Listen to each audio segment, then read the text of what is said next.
عمر لگتی ہے تمہاری، وہ اس کی عمر کا اندازہ لگاتے ہوئے داڑا اور اپنی سرخ آنکھوں کے پہلوں میں سکڑی لڑکی کو گھورا۔ وہ انکل میری، اس نے خوف سے کانپتے ہوئے جواب دیا اور اپنی فراق کا کونا مٹھی میں بری طرح سے پیچ لیا۔ تم مجھے شاہ جی کہہ سکتی ہو۔ شاویز نے اپنا سر گھومتا ہوا محسوس کیا اور کرخت لہجے میں اسے تنبیہ کرتے ہوئے اپنا ماتھا مسلا تھا۔ شاہ جی، اس نے نظر جھکائے ہوئے دھیمی آواز میں کہا اور مزید پیچھے کھسک گئی۔ یہاں بیڈ پر لیٹ جاؤ اور سو جاؤ۔ اس نے بیڈ کی طرف اشارہ کیا اور خود کھڑکی کی طرف مڑ گیا تھا۔ چندا نے اسے خاموشی سے اپنا پرانا ٹیڈی بیئر اٹھایا اور اسے گلے لگا کر بیڈ کے ایک کونے میں سمٹ کر لیٹ گئی تھی۔ تھوڑی دیر کے بعد شاویز نے مڑ کر دیکھا تو وہ گہری نیند جا کر سو چکی تھی۔ وہ خود پرسکون کرنے کا ناکام کوشش کر رہا تھا کہ وہ کسی بچی کو اس کا بچپنا نہیں چھین سکتا تھا۔ یہ نکاح ایک مداخلت تھا نتیجے کا، اور اس مجبوری کی بنیاد چند دن رکھی گئی تھی۔ 10 دن پہلے اس کے باپ کا اچانک انتقال ہوا تھا اور وہ نوجوان جس نے آج تک کوئی ذمہ داری نہیں سنبھالی تھی، اچانک گاؤں کا سردار بنا دیا گیا۔ وہ خاندان کا اکلوتا چشم و چراغ تھا اور اس کی ماں اس کے بچپن میں ہی وفات پا چکی تھی۔ اب حویلی میں صرف اس کی بیوہ اور بے اولاد پھپھو موجود تھی۔ شاویز، تم اب سردار ہو، تمہیں اپنی ذمہ داریاں سمجھنی ہوں گی۔ پھپھو نے اسے لاؤنج میں اکیلے بیٹھے دیکھ کر سخت لہجے میں کہا تھا۔ میں کون سی ذمہ داریوں سے بھاگ رہا ہوں پھپھو؟ میں نے زمینوں کا حساب کتاب دیکھنا شروع کر دیا ہے۔ اس نے بیزاری سے فائل بند کرتے ہوئے جواب دیا۔ زمینوں سے زیادہ ضروری اس حویلی کا وارث ہے۔ تمہیں اب شادی کر لینی چاہیے۔ مجھے تمہارے سر پر سہرا دیکھنا ہے۔ انہوں نے اس کے سامنے بیٹھ کر سیدھا وار کیا اور میرے باپ کو مرے ہوئے ابھی 10 دن بھی ہوئے ہیں، آپ مجھے شادی کا طعنہ دے رہی ہیں۔ مجھ سے یہ فضول باتیں مت کریں۔ وہ غصے سے کھڑا ہوا اور میز پر مکہ مارا۔ اور فضول باتیں نہیں ہیں، سرداری کے مضبوط کرنے کے لیے وارث کا ہونا شرط ہے، اور تم کب تک تنہا اس گاؤں کے بھیڑیوں کا مقابلہ کرو گے؟ انہوں نے اس کی آنکھوں میں آنکھیں ڈال کر دو ٹوک الفاظ میں کہا تھا۔ میں اکیلا ہی کافی ہوں، مجھے کسی بیساکھی کی ضرورت نہیں۔ وہ فیصلہ کن انداز میں بولا تھا اور تیز قدموں سے باہر نکل گیا تھا۔ دوسری طرف گاؤں کے ایک خستہ حال مکان میں چندا اپنے چچا اور چچی کے سامنے کھڑی تھی۔ وہ یتیم تھی اور اس پر بے پناہ ظلم ہوتا تھا، لیکن وہ بھی ہار ماننے والوں میں سے نہیں تھی۔ تو نے میری بیٹی کو کیوں مارا کل موہی؟ چچی نے اس کے بال کھینچتے ہوئے چیخ کر پوچھا تھا۔ اور اس نے میری کاپی پھاڑ دی تھی، اس لیے میں نے اسے مارا تھا، اسے دوبارہ بھی ماروں گی۔ چندا نے درد کو نظر انداز کرتے ہوئے چچی کی آنکھوں میں دیکھ کر جواب دیا تھا۔ تیری یہ ہمت اور تیری یہ مجال کہ تو میری بیٹی پر ہاتھ اٹھائے، میں آج تیری ٹانگیں توڑ دوں گا۔ چچا نے آگے بڑھ کر اسے زوردار تھپڑ رسید کیا جس سے وہ زمین پر گر گئی تھی۔ تم لوگ مجھے جتنا مرضی مار لو، میں کل ضرور سکول جاؤں گی اور مجھے کوئی روک نہیں سکتا۔ وہ زمین پر اسے اٹھتے ہوئے پوری قوت سے چلائی تھی اور اپنے کمرے کی طرف بھاگی۔ یہ لڑکی ہمارے قابو میں نہیں آ رہی، اسے جلد از جلد اس گھر سے نکالنا پڑے گا۔ چچا نے ہانپتے ہوئے اپنی بیوی کو دیکھا تھا۔ تو پھر اپنے اس پاگل بیٹے سے اس کا نکاح پڑھوا دیں، کم از کم یہ ہمارے سامنے تو ذلیل خوار ہوتی رہے گی اور اس کی زبان بھی کٹ جائے گی۔ چچی نے زہر خندہ لہجے میں مشورہ دیا تھا۔ اگلے دن چندا کے گھر پر کوئی نہیں تھا۔ چچا اور چچی کھیتوں میں گئے تھے اور پاگل کزن ذہن میں زنجیروں سے بندھا ہوا تھا، جس کی وجہ سے وہ موقع پا کر حویلی کی طرف بھاگی۔ اسے بڑی مالکن یعنی پھپھو سے بہت انسیت تھی۔ جب بھی وہ چچا سے تنگ آتی تو حویلی آ کر نہ صرف کام کرتی بلکہ اپنے دل کی بڑھاس بھی نکالتی۔ شاویز جب دوپہر کو حویلی کے ذہن میں داخل ہوا، اس نے دیکھا کہ چندا پھپھو کے ساتھ قریب قدموں میں بیٹھی پھوٹ پھوٹ کر رو رہی تھی۔ یہ یہاں کیوں بیٹھی رو رہی ہے اور اسے کس نے مارا ہے؟ شاویز نے ناگواری سے پوچھا تھا اور اس کے سر پر جا کر کھڑا ہو گیا تھا۔ یہ روئے نہ تو کیا کرے؟ اس کے ظالم چچا اس معصوم کی شادی اپنے پاگل بیٹے سے کرنے والا ہے۔ یہ مجھ سے مدد مانگنے آئی ہے۔ پھپھو نے چندا کے سر پر ہاتھ پھیرتے ہوئے غصے سے بتایا تھا۔ ایک کم عمر بچی کی شادی پاگل سے؟ یہ کیا اندھیر نگری ہے؟ آپ فوراً اس کے چچا چچی کو بلائیں حویلی اور انہیں اس حرکت سے باز رکھیں۔ شاویز نے اپنا ہاتھ چارپائی کی پٹی پر زور سے مارا تھا اور کڑکدار آواز میں حکم دیا تھا۔ میں انہیں سیدھا کرتی ہوں، تم فکر مت کرو، اس بچی پر یہ ظلم نہیں ہونے دوں گی۔ پھپھو نے اسے تسلی دی تھی اور چندا کو کھڑا کیا۔ تم گھر جاؤ اور ڈرنا مت، اب تمہاری پشت پر سردار کھڑے ہیں۔ شاویز نے اس کی طرف دیکھ کر فیصلہ کن لہجے میں کہا تھا۔ چندا اب جب گھر پہنچی تو اس کے چچا اور چچی واپس آ چکے تھے۔ وہ سیدھی ان کے سامنے جا کر کھڑی ہوگی اور کان کھول کر سن لو تم دونوں، میں نے حویلی جا کر بڑے مالک اور مالکن کو سب کچھ بتا دیا ہے۔ اگر تم نے میری اس پاگل سے شادی کرنے کی کوشش کی تو وہ تم لوگوں کی کھال کھینچ لیں گے۔ اس نے بے دھڑک اور سینہ چوٹ کر کے وارننگ دی تھی، اور تیری اتنی ہمت کہ تو ہماری شکایتیں سردار کو لگائے۔ چچی نے آگے بڑھ کر زوردار تھپڑ اس کے منہ پر مارا تھا اور تھپڑ کی شدت سے وہ لڑکھڑا کر رہ گئی تھی۔ اس کے چہرے پر ایک فاتحانہ مسکراہٹ تھی۔ وہ خوش تھی کہ اب حویلی والے اس کی شادی رکوا دیں گے اور اسے اس عذاب سے نجات مل جائے گی۔ اگلی صبح حویلی کے صحن میں پنچایت بیٹھ گئی تھی۔ شاویز سردار کی کرسی پر بیٹھا تھا اور اس کے سامنے چندا کے چچا چچی سمیت گاؤں کے معززین موجود تھے۔ میں نے سنا ہے کہ تم اپنی سگی بھتیجی کا نکاح اپنے پاگل بیٹے سے کر رہے ہو، کیا یہ سچ ہے؟ شاویز نے چچا کو گھورتے ہوئے کہا تھا۔ براہ راست سوال کیا۔ بی بی، آپ کو پتہ تو ہے نا کہ ہمارے گاؤں میں 12-13 سال کی لڑکیوں کی شادی کر دی جاتی ہے، اور ہم ابھی صرف نکاح کریں گے، اگلے سال رخصتی ہوگی، رخصتی کر لیں گے۔ چچا نے ڈٹھائی سے پھپھو کی طرف دیکھ کر جواب دیا تھا، اور پھر شاویز کو مکمل نظر انداز کر کے، اور تم مجھ سے بات کرو، میں سردار ہوں یہاں کا، اور میں تمہیں سے حکم دیتا ہوں کہ یہ نکاح نہیں ہوگا۔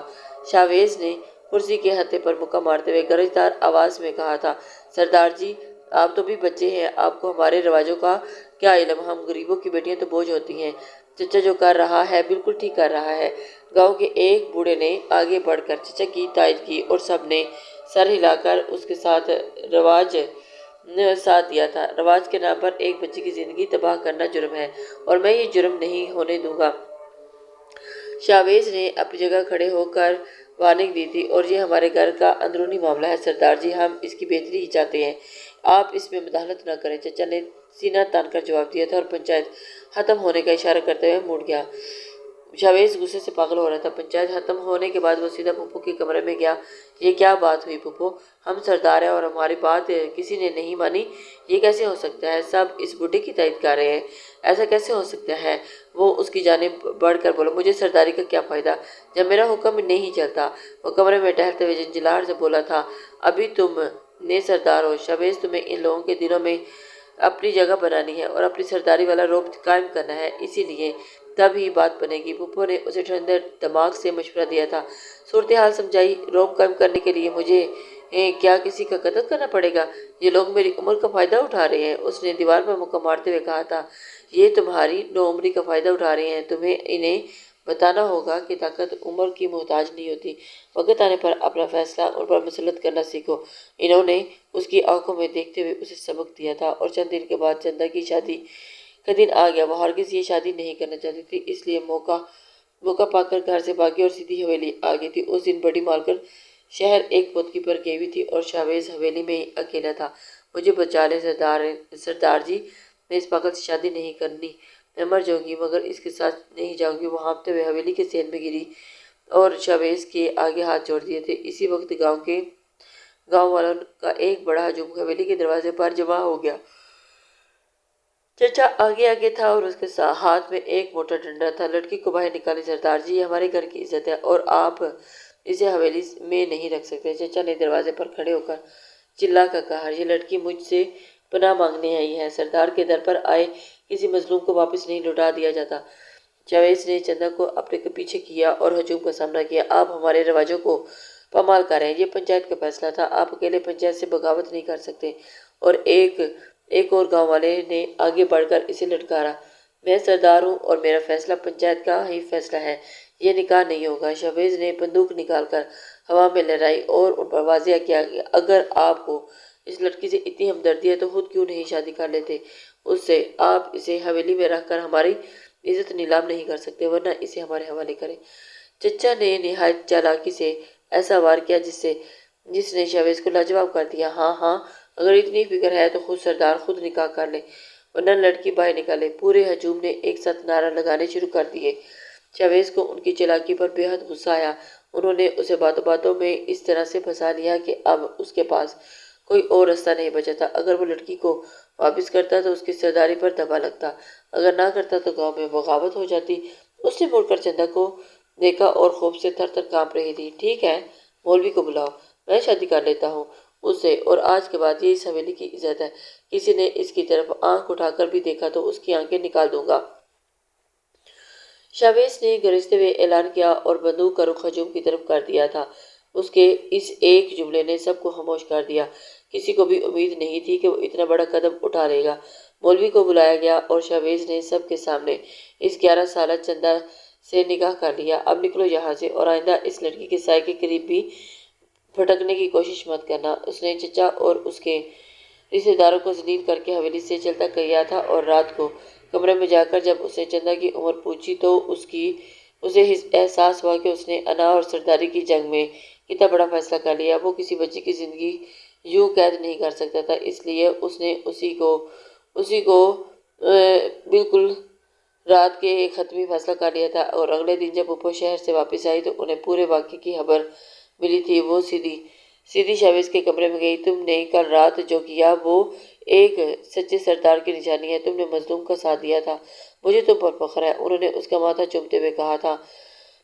اسے سراہا اور میں نے جو کیا وہ وقتی فیصلہ تھا پھوپھو، لیکن میں اس بچی کے ساتھ اپنی پوری زندگی نہیں گزار سکتا۔ میں نے فیصلہ کیا ہے کہ میں آسٹریلیا جا رہا ہوں۔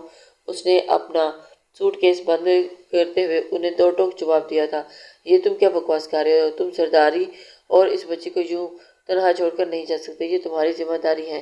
وہ اسے حیرت اور غصے میں اس پر چلائی تھی۔ سرداری آپ سنبھالیں اور اس حویلی کا سارا نظام اب آپ کے ہاتھ میں ہے۔ میں اس بچی کا بچپن نہیں چھین سکتا، اسے پڑھائیں اور بڑا کریں، میری موجودگی اس کے لیے عذاب بن جائے گی۔ اس نے سوٹ کیس اٹھایا اور دروازے کی طرف قدم بڑھا دیے تھے۔ شاویز تم رک جاؤ، میں تمہیں ایسے جانے کی اجازت نہیں دیتی۔ پھوپھو کا اس کا راستہ روکنے کی کوشش کی تھی۔ میرا حتمی فیصلہ ہے پھوپھو، میں ملنے آتا رہوں گا، اس نے سد میری میں کہا اور انہیں پیچھے ہٹا کر کمرے سے باہر نکل گیا۔ وہ کسی کے سنے بغیر ہی حویلی سے باہر آ گیا تھا۔ اس نے مڑ کر ایک بار اس عمارت کی طرف نہیں دیکھا تھا جو اب ان کی قانونی بیوی کا بھی قید خانہ بننے والی تھی۔ ایئرپورٹ کی طرف جاتے ہوئے اس کے چہرے پر کوئی پچھتاوا نہیں تھا، بلکہ ایک ایسی سختی تھی جو اس کی عمر میں کہیں زیادہ تھی۔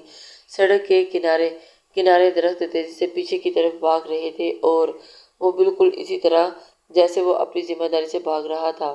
وقت تیزی سے بھاگنے لگا اور بالکل ویسے ہی جیسے وہ اپنی ذمہ داری سے بھاگ رہا تھا۔ آسٹریلیا کا چکا چوند نے جلد ہی اسے اپنے شہر میں جکڑ لیا تھا۔ وہ گاؤں کی وہ دھول بھری حویلی اس کے ذہن کے کسی تاریک کونے میں دفن ہو گئی تھی۔ حویلی کا سارا انتظام اب بڑی پھوپھو کے ہاتھ میں تھا اور وہی اس 11 سالہ بچی کی واحد سرپرست تھی۔ وقت پر لگا کر اڑتا رہا اور 8 سال کا طویل عرصہ بیت گیا تھا۔ ان 8 سالوں میں شاویز نے کبھی مڑ کر پاکستان کا رخ نہیں کیا تھا۔ وہ ہر سال آنے کا جھوٹا وعدہ کرتا تھا اور پھر اپنے کاروبار میں مصروف ہو جاتا۔ ہیلو شاویز، تم کب آ رہے ہو؟ میری طبیعت اب ٹھیک نہیں رہتی، بڑی پھوپھو نے فون پر کھانستے ہوئے کمزور آواز میں پوچھا تھا۔ پھوپھو میں نے آپ کو کتنی بار کہا ہے کہ اپنا خیال رکھا کریں، میں یہاں بزنس میٹنگز میں بہت مصروف پھنسا ہوا ہوں۔ شاویز نے اپنی لیپ ٹاپ اسکرین پر سے نظریں جمائے ہوئے بے نیازی سے جواب دیا تھا۔ تمہارا بزنس اس حویلی اور اس اداروں سے زیادہ اہم نہیں ہے شاویز، اب واپس آنا ہوگا۔ انہوں نے ہبکی اور دکھ میں ملے جلے لہجے میں اس کی سرداری یاد دلائی تھی۔ میں کوشش کر رہا ہوں۔ ویسے پھوپھو چندہ کیسی ہے؟ اس نے حسب معمول روایتی اور کھردرے انداز میں اس لڑکی کا حال پوچھا تھا جسے وہ 8 سال پہلے بیاہ کر چھوڑ آیا تھا۔ وہ ٹھیک ہے اور اپنی پڑھائی کر رہی ہے، تم اس کی فکر چھوڑو، اپنی بتاؤ، سرد مہری میں جواب دیا گیا اور بات کا رخ موڑ دیا گیا تھا۔ مجھے آپ سے ایک بہت ضروری بات کرنی ہے۔ میں نے اپنی ایک آسٹریلین کولیگ کو پسند کر لیا ہے اور میں اس سے شادی کرنا چاہتا ہوں۔ اس نے قلم میز پر پھینکتے ہوئے دو ٹوک الفاظ میں اپنے ارادے سے آگاہ کیا تھا۔ دوسری طرف ایک طویل خاموشی چھا گئی۔ پھوپھو کے سانس لینے کی آواز فون کے اسپیکر سے ابھر رہی تھی۔ تمہیں اگر مجھ سے اس موضوع پر بات کرنی ہے تو پہلے میرے سامنے آ کر کرو، فون پر میں ایسے کسی فیصلے کی اجازت نہیں دوں گی، انہوں نے حتمی لہجے میں کہا تھا اور فون کاٹ دیا۔ شاویز نے جھنجھلا کر فون کی طرف دیکھا تھا جو اب کٹ چکا تھا۔ اسے اپنی پھوپھو پر بہت غصہ آیا تھا۔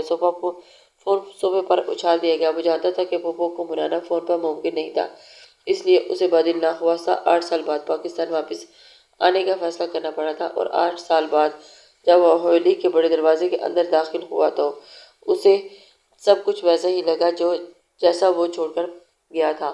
شہر کی دیواریں، پرانے درخت اور مخصوص مٹی کی خوشبو۔ وہ اپنے سفری بیگ گھسیٹتا ہوا دلان کی طرف بڑھا تھا جہاں خاموشی کا راج تھا۔ تبھی اس کی نظر کچن کے دروازے سے نکلتے ہوئے ایک لڑکی پر پڑی تھی۔ وہ ایک لمحے کے لیے اپنی جگہ پر جم گیا تھا۔ وہ ایک بے حد حسین اور نازک اندام لڑکی تھی جس کے حد و حال کسی تراشی ہوئی گڑیا جیسے تھے۔ اس نے سادہ سا سوٹ پہن رکھا تھا اور اس وقت اس کے لمبے سیاہ بال کمر کے تک بکھرے ہوئے تھے۔ السلام علیکم شاہ جی، اس لڑکی نے نظر جھکائے ہوئے انتہائی ادب سے سلام کیا اور اس سے پہلے کہ وہ شہباز کو جواب دیتا وہ تیزی سے کچن میں غائب ہو گئی۔ شہباز اسے جاتا ہوا دیکھتا رہ گیا تھا اور اس کے دل کی دھڑکن ایک پل کے لیے رک سی گئی تھی۔ یہ کون تھی؟ شاید پھپھو نے حویلی میں کام کے لیے کوئی نئی ملازمہ رکھ لی تھی، اس نے دل میں ہی سوچا تھا اور کندھے اچکا کر اپنے پرانے کمرے کی طرف بڑھ گیا تھا۔ شام کے سائے گہرے ہو چکے تھے اور جب شہباز فریش ہو کر ڈائننگ ٹیبل پر آیا تو پھپھو صدارتی کرسی پر بیٹھی ہوئی تھی اور ان کے چہرے پر بیماری کے آثار نمایاں تھے۔ کیسی طبیعت ہے آپ کی پھپھو؟ آپ تو بہت کمزور ہو گئی ہیں۔ شہباز نے ان کے ہاتھ پر اپنا ہاتھ رکھتے ہوئے فکر مندی سے پوچھا تھا۔ عمر کا تقاضا ہے بیٹا، اور جب جوان بیٹے ذمہ داریوں سے منہ موڑ لیں تو پھر مائیں ایسے ہی کمزور ہو جاتی ہیں۔ انہوں نے طنزیہ لہجے میں اس کی آنکھوں میں دیکھ کر جواب دیا تھا۔ پھپھو، میں نے آپ کو بتایا تھا کہ میں وہاں اپنے کیریئر پر فوکس کر رہا ہوں، اسی وجہ سے، اور میں آپ سے شادی کی بات کرنے آیا ہوں۔ اس نے ناگواری میں پہلو بدلتے ہوئے اصل بات کی طرف آنے کی کوشش کی تھی، اور کھانے کے وقت صرف کھانے کی ہی بات ہو تو باقی باتیں بعد میں بھی۔ پھپھو نے سختی سے اسے ٹوک دیا تھا اور ملازمہ کو کھانا لگانے کا اشارہ دیا تھا۔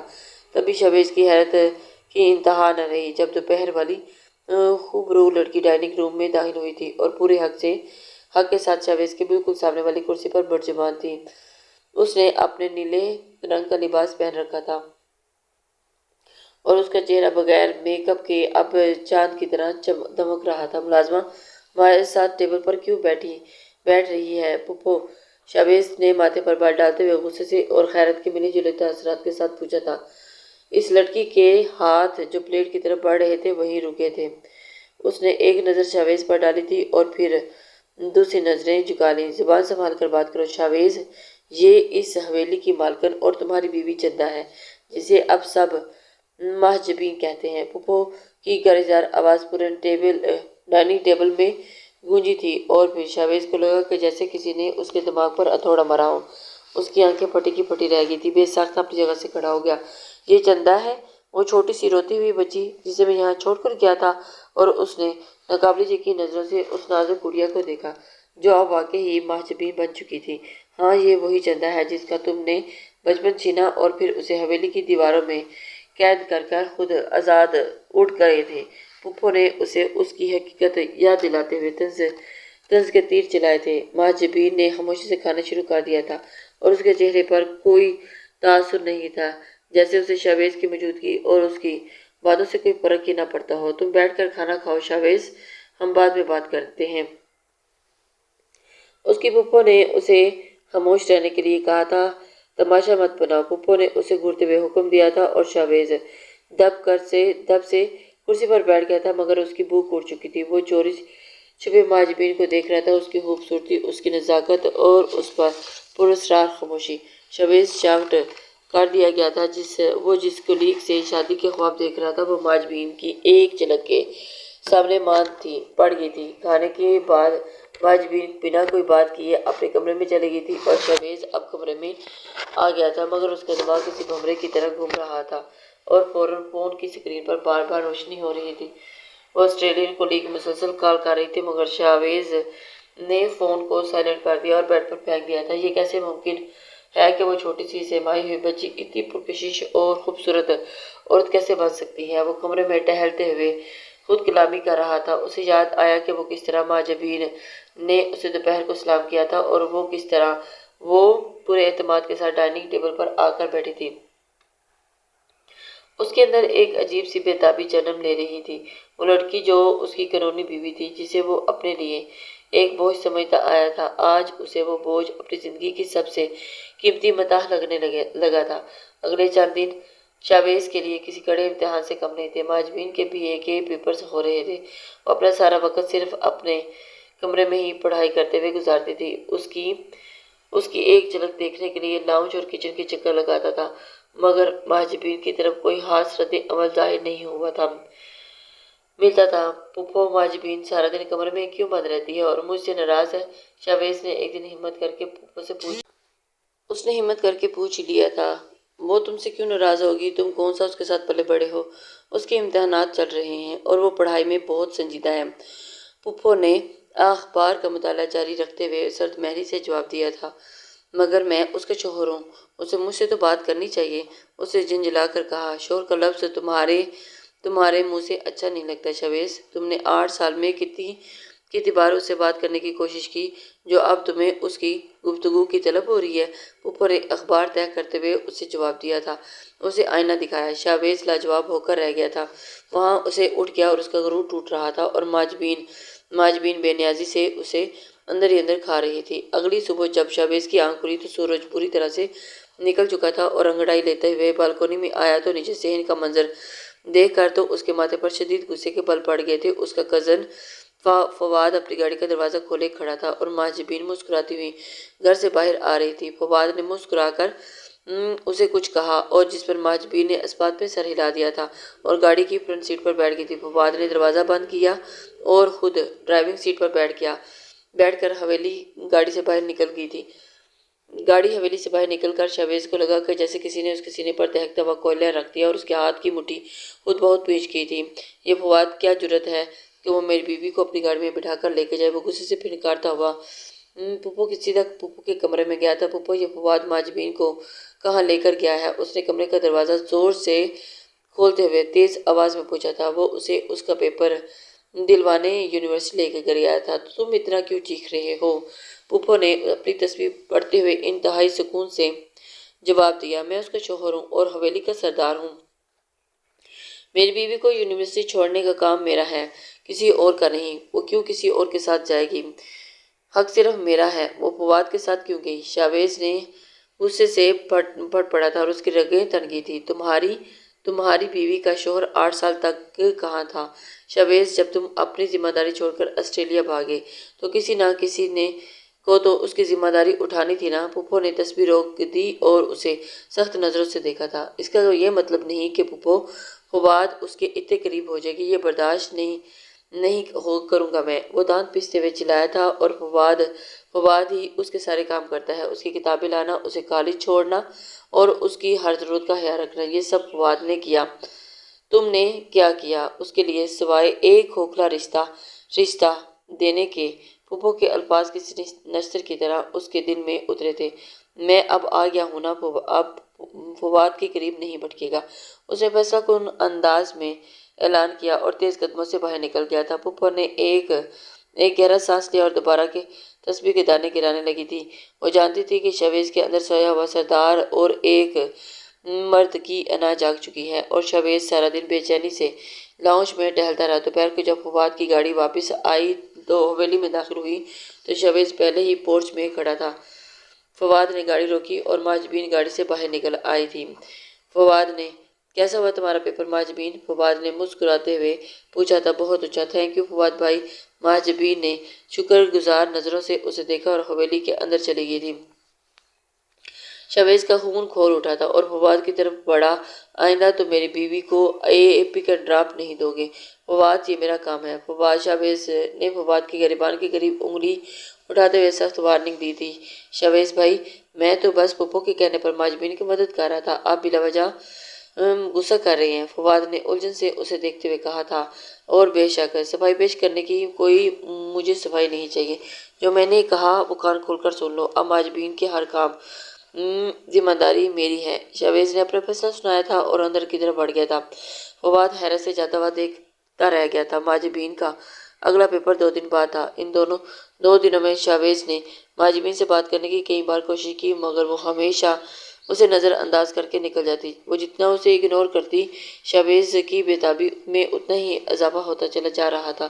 امتحان والے دن صبح سویرے ماجبین اپنی فائلیں اور پین سنبھالتی ہوئی باہر نکلی۔ اسے امید تھی کہ فواد گاڑی نکال کے اس کا انتظار کر رہا ہوگا مگر وہ پورچ میں پہنچی تو سامنے کا منظر دیکھ کر اس کے قدم وہیں رکے تھے۔ فواد کی بجائے شاویز اپنی بلیک گاڑی کے دروازے کے ساتھ ٹیک لگائے کھڑا تھا۔ اس نے سیاہ رنگ کا سوٹ پہن رکھا تھا اور اس کی نظریں ماجبین پر جمی ہوئی تھیں۔ فواد کہاں ہے؟